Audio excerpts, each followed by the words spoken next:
pleasure to be here in this beautiful cultural center, showcasing some Indian artists. Very beautiful place. And I'd like to start my presentation about the EU in the FTA to recall a bit the context in which we are. Both India and the EU are facing difficult situations.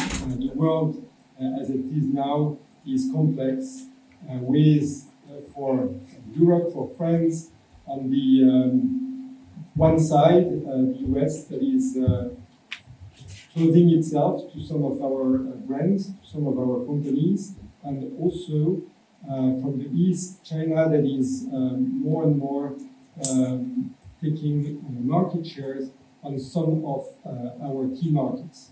So in this context, it's very important to get closer to our partners, such as India, with whom we have also a number of principles in common, such as the common understanding that multilateralism and the global rules are for the best of everyone.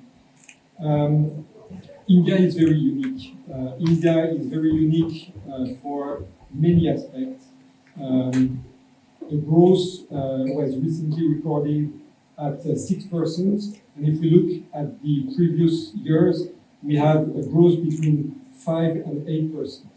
Nevertheless, it's of course a very large country in terms of population, but more important than the 1.5 billion people, it's also a middle class of 400 million people. So that's a huge market for European companies, French companies, and especially in the luxury sector.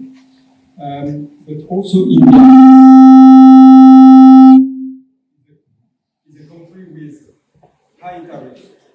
High tariffs mean sometimes difficulty to penetrate this market. So for this reason, the EU-India free trade agreement is an excellent news for all the sector, the luxury sector. This is the biggest deal concluded so far by the EU. We are talking, if we count together India and the EU, 1/4 of the world GDP and 2 billion people. So this is absolutely huge.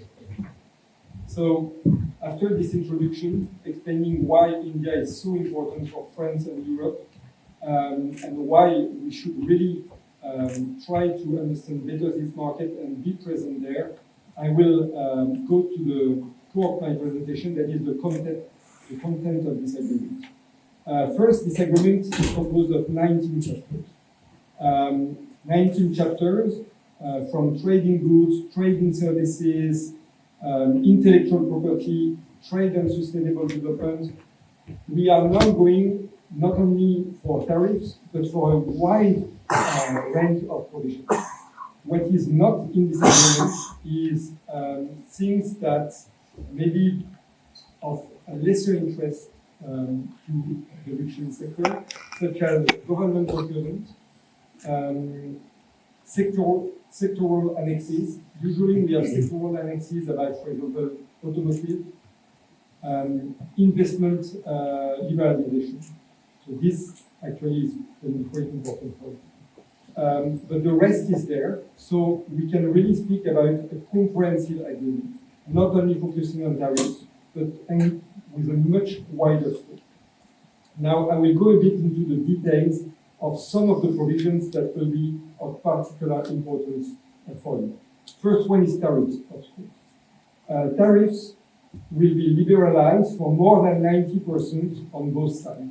So if we take now first from the EU to India, there will be a tariff liberalization, full tariff liberalization for 93.2% of the trade.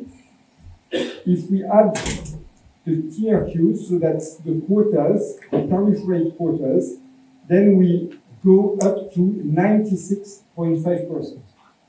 So it means that for a very vast quantity of product, you will have full or partial liberalization of trade, of exports from the EU, from France to India. Some of the products that have been excluded are cars, agricultural products, and wine and spirits. I will come back to this. But otherwise, for a lot of luxury goods, there will be full liberalization after a transition period. On the other side, from India to the EU, we will have a full liberalization for 91.5% of trade. We have, in addition, tier queues for steel, which represent around 7% of our trade, which means that if we add what is fully liberalized and steel, we have more than 99% of the trade that will be liberalized.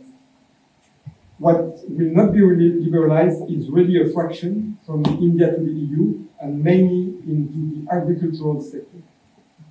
So I will now make us focus on wine and spirit because I think in the luxury industry, the wines and spirit are one of the few elements that will not be fully liberalized after a transition period.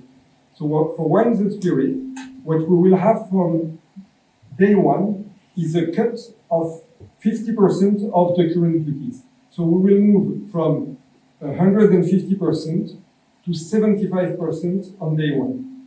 And then this will open a transition period of 7 years. And during these 7 years, we will have a progressive reduction of the duties from 75% to, for wine, either 20% or 30%, depending on the price of the wine. If it's an expensive wine above 10 euro, it will be 20%. If it's a cheaper wine below 10 euro, it will be down to 30%. And then for spirits, we have a reduction in 7 years, so from 75% to 40% in 7 years progressively. The only exception is gin, for which the transition period is longer, 10 years. So, as I tried to explain, the idea is really that a lot of luxury goods will be liberalized in both directions, and for the EU to India, the main exception will be the wines and spirits, according to the schedule that I just described. Of course, we need to watch also the rules of origin. You know that it's not sufficient to be a French brand in order to benefit from this tariff liberalization. You need to fulfill the rules of origin. So there are rules of origin that are embedded in the free trade agreement.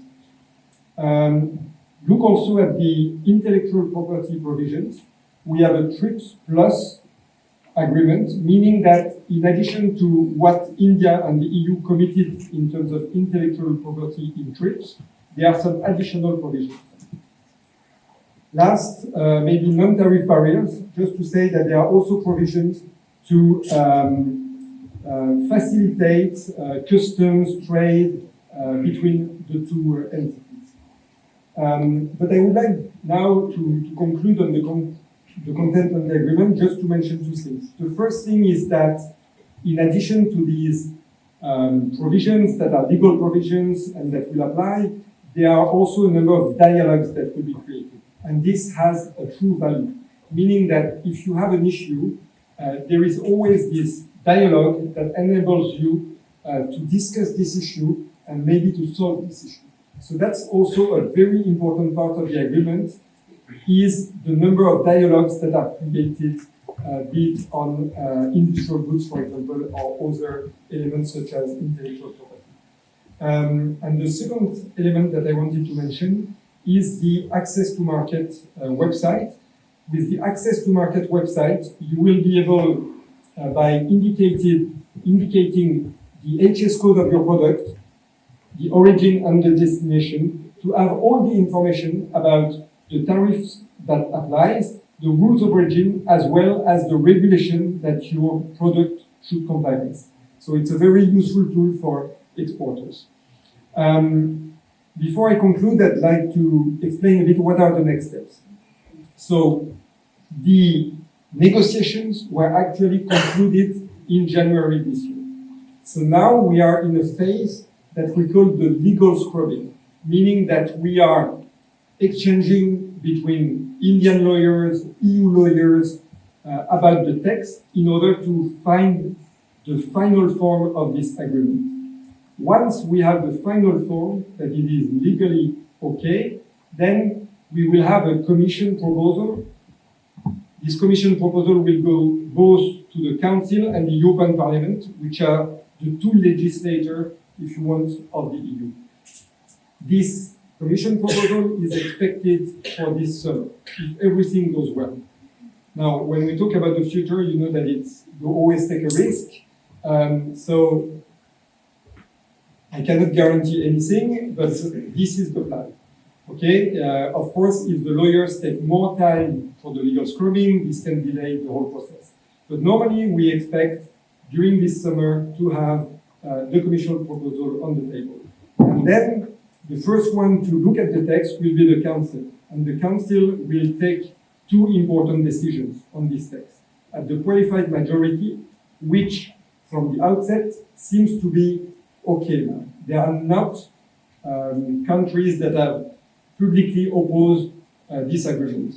So this means that the Council will take two decisions. On the one hand, they will vote on the possible provisional application, meaning that the agreement could be provisionally applied before it formally enters into force. And the second decision will be that the Council will allow the signature of the agreement by the European Commission.